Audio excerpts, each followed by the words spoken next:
চিত্রার কুকীর্তি ধরে ফেললো কথা সম্পূর্ণ জানতে ভিডিওটি দেখছি লাইক করে প্রথম থেকেই দেখতে থাকো। গল্পের শুরুতেই দেখা যায় চিত্রা তো মনে মনে ভয় পেয়ে যায়।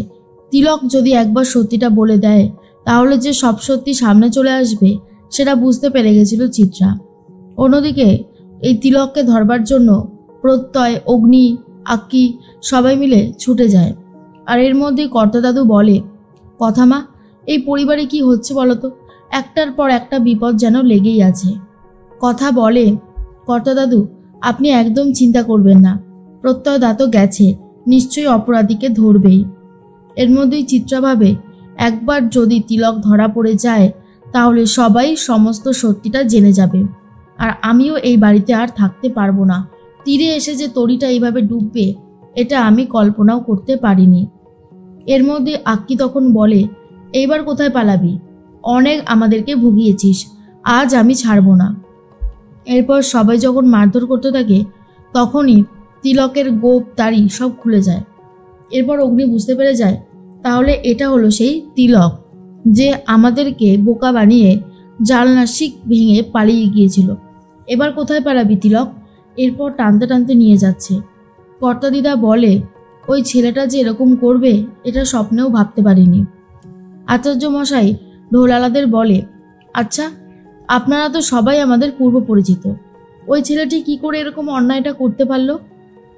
তখনই ওনারা বলে, সেটা তো বলতে পারবো না, আসলে ওই ছেলেটি খুব ভালো ঢোল বাজায় বলে ওকে এখানে রেখে দিয়েছিলাম, কিন্তু এত বড় সর্বনাশ হবে এটা তো ভাবতেই পারিনি।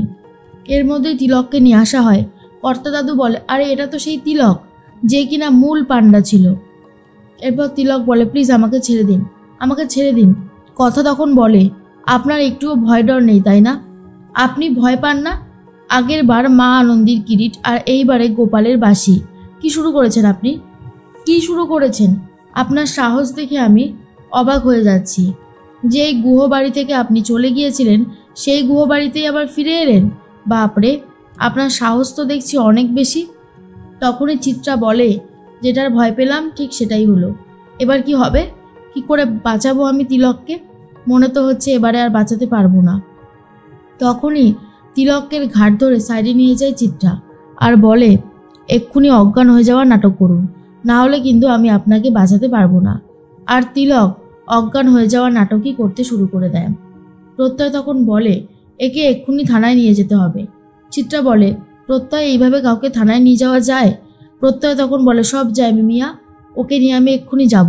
তখনই চিত্রা বলে, দাঁড়াও দাঁড়াও, মানুষটা সত্যি অসুস্থ। এরপরেই চিত্রা নিজের ঘরে তিলককে নিয়ে আসে আর তিলক এদিকে লুকিয়ে লুকিয়ে সবটা দেখতে থাকে। প্রত্যয় বলে, আমি এক কাজ করি, আমাদের ডিপার্টমেন্টের একজন ডাক্তার তাকে ডেকে পাঠাই।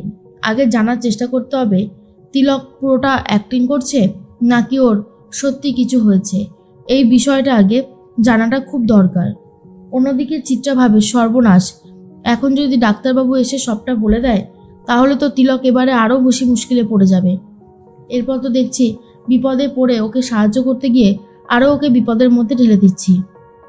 কথা তখন বলে, এই মানুষটার না সত্যি ভয় ডর বলতে কিছু নেই, এবারে যে কি হবে কে জানেন। বলতে বলতে ডাক্তারবাবু চলে এসেছে। চেক আপ করতে শুরু করে আর বলে, তেমন কিছু হয়নি, একটা শক থেকে এরকম হয়েছে, আশা করি সুস্থ হয়ে যাবে, আমি ওষুধ দিয়ে যাচ্ছি। চিত্রা মনে মনে বলে, সুস্থ তো হতেই হবে, তবে এখানে ওকে আর রাখা যাবে না, যেভাবেই হোক এখান থেকে অন্য কোথাও পাঠাতে হবে।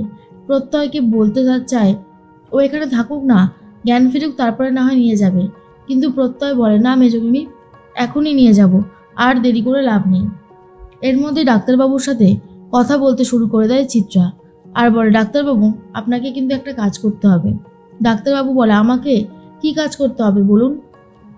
চিত্রা বলে, এই টাকাটা রাখুন, আপনি ওদেরকে বলুন, মানে প্রত্যয়কে বলুন এই মানুষটার অবস্থা অনেক বেশি খারাপ, ওর সাথে যেন জোরাজুরি না করে। তখনই ডাক্তারবাবু বলে, অসম্ভব, আমি এই সমস্ত মিথ্যে স্টেটমেন্ট দিতে পারবো না। চিত্রা বলে, টাকাটা রাখুন, এতগুলো টাকা যখন দিচ্ছি তখন এটুকু তো চাওয়া পাওয়া থাকতেই পারেন, তাই নয় কি? ডাক্তারবাবু কি বলবে নিজেই বুঝতে পারে না। অন্যদিকে কথা পুরো বিষয়টাকে প্রথম থেকে আর এখনো পর্যন্ত সাজাতে থাকে, কি কি হয়েছে। তখনই মেজমার বলা কথাটাই বারবার করে ভাবতে থাকে।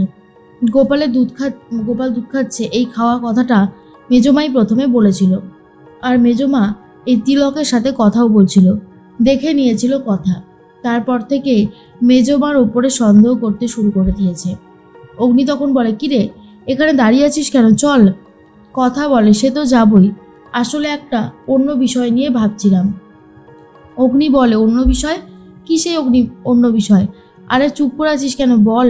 কথা তখন বলে, না পাচক মশাই, আসলে আমি বলতে চাইছিলাম যে থাক, আমি পরে বলবো। মেজমার ব্যাপারটা প্রমাণ ছাড়া কথা অগ্নিকে কিছু জানাতে চায় না।